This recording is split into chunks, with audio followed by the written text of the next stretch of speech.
What's going on in there?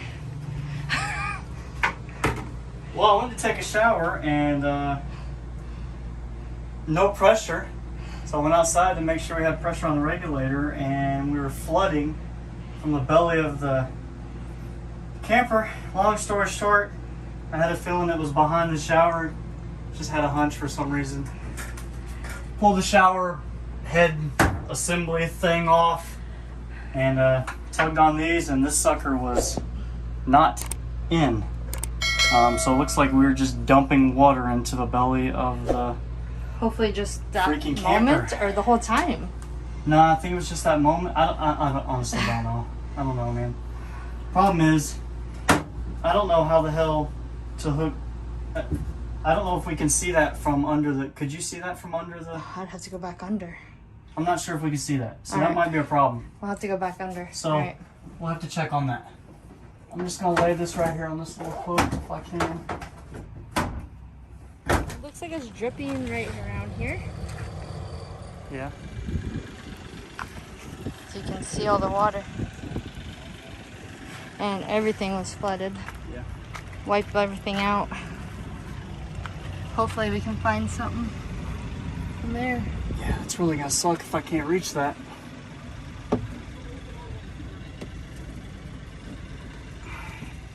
Alright, so had a leak, found it to be behind the shower.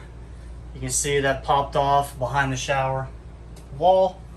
Here's the hose. If you follow it, I pulled it out. It actually goes back. So here's our, I don't know, what is this thing Vanity. called? Vanity. Took the bottom drawer out. If you follow it, this hose actually goes under where all those other hoses go.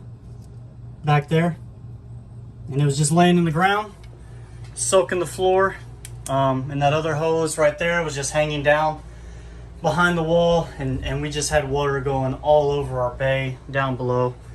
So what I'm gonna do is I'm gonna take the hose off from right there, crimp it using these little crimp rings and a tool right here.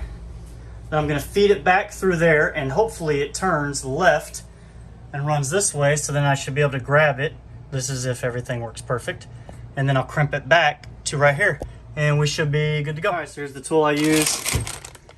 Pex 1/2-inch crimp rings. Crimp tool. IWISS, I don't know how you say that. It's not even mine. A fellow camper actually let us borrow it, thank God. Because I think it saved our butts, and I'll show you what we did. If you can tell in here, you can tell by the two different fittings. So this one right here is the original that was down here, and this is the new one. And then this line, if you were to follow it, it goes under the cabinet and back to behind the shower vanity thing, and that's where it was leaking from. So hopefully that fixes the issue. All right, guys, so here's the tool I ended up buying. Since the very first of this video, you saw that I actually borrowed one from a camper, but now having this issue, we went ahead and decided that we wanted to go ahead and get our own. God knows if we'll ever have to use it again, but just in case we do have it. So these are for the Pex style system, which is the cross-link polyethylene Pex, the hose. It's just a plastic hose, that's what it means. These are the crimp rings that I bought for it. They're a 1/2-inch. These are Shark Bite brand. No particular reason, just what I found on Amazon. This is 100 count, so if that doesn't last me my entire RV life, I've seriously done something wrong. This is the tool. Pretty simple, self-explanatory. It's got 3 different size heads. Right now there's a 3/8 inside, but if you can see in this box right here, there's a 3/4 and then also a 1/2-inch. Almost of all the Pex lines on the camper are a 1/2-inch, so eventually, I haven't had to use this one yet, so eventually I need to put the 1/2-inch head in, so I'm ready to go. But self-explanatory. Open, close. Just make sure that that crimp ring is centered, you know, and you got a good crimp. To verify that you have a good crimp, when you're done, it comes with this no-go gauge right here.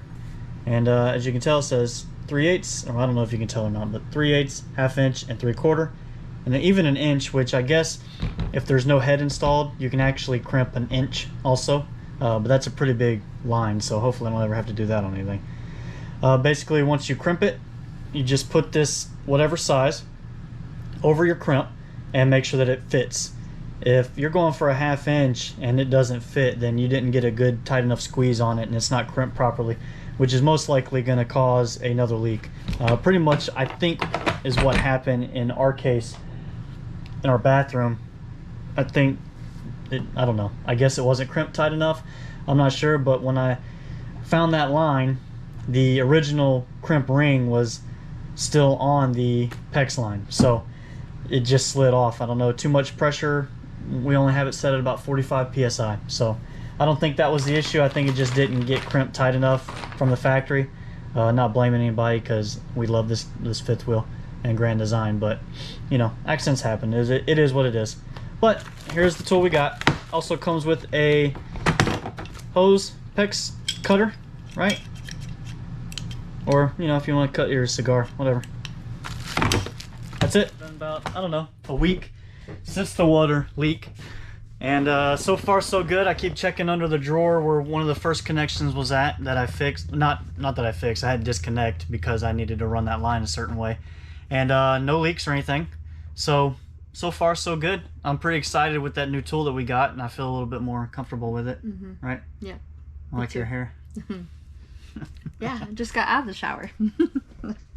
See, it works. So yeah, a few things, and we've been slacking. We've been slacking a lot, honestly, on maintenance in general with this thing, because we've been busy with other crap. But check your water lines. This is a 2021. It's brand new. That really shouldn't have happened. But as everybody in the RV industry, camp, full-time RV life knows, it happens all the time. Our last travel trailer, the air conditioning broke on it, and it was not even a year old. So it happens. So I would suggest, you know, maybe every 6 months or so, or whatever you think your time frame is, check your water lines, check under the sinks, and just kind of give them a little bit of a tug. Make sure that the crimps and stuff that I showed you, make sure they're good. The one that happened on us, we would have never known because it was back behind the shower, and I guess the only real reason to know that it went bad is when it came off. So because there was no water. Because there was no water, and no water in the shower. Yeah, it was all in the back. A lot of water. And going out to the street. Yeah. We got lucky with that, though, because where that water line laid that was dripping or flowing all the water, it was actually sitting right at a drain port, a hole cut out from under the shower into the storage bay below the camper. I say lucky, but it could have been a lot worse. And actually, I had a plastic toolbox sitting right there, and that toolbox caught a lot of water. It was probably 6 inches full of water by the time we got it. It was super full. Yeah.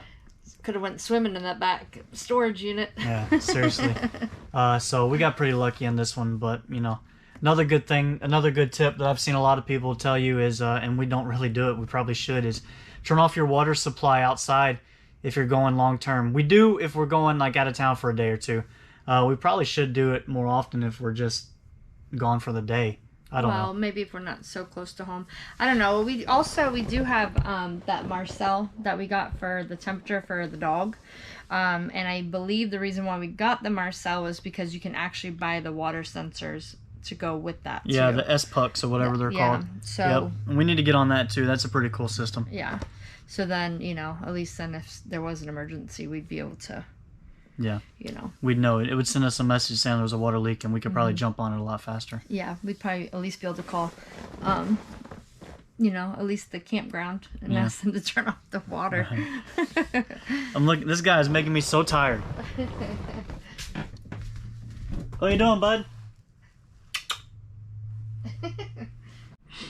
All right. Well, that was our quick water video. Comment on it and let us know if you guys have had any water issues yet. Hope not, and if you have, I hope you solved them pretty quick. And if not, maybe this video will help you at least, you know, get an idea of what tool you need. I'm sure there's more, but in our instance, in our case, this tool was the best. So hopefully this helps. Like, subscribe, comment, let us know what you guys think and how we're doing. Right, Kristel? Yep, thumbs up. She's gonna go blow dry her hair. I couldn't wait, so I said, come on. Let's just make a video real quick, and then you can blow dry her. I said, your hair looks great right now. Looks good.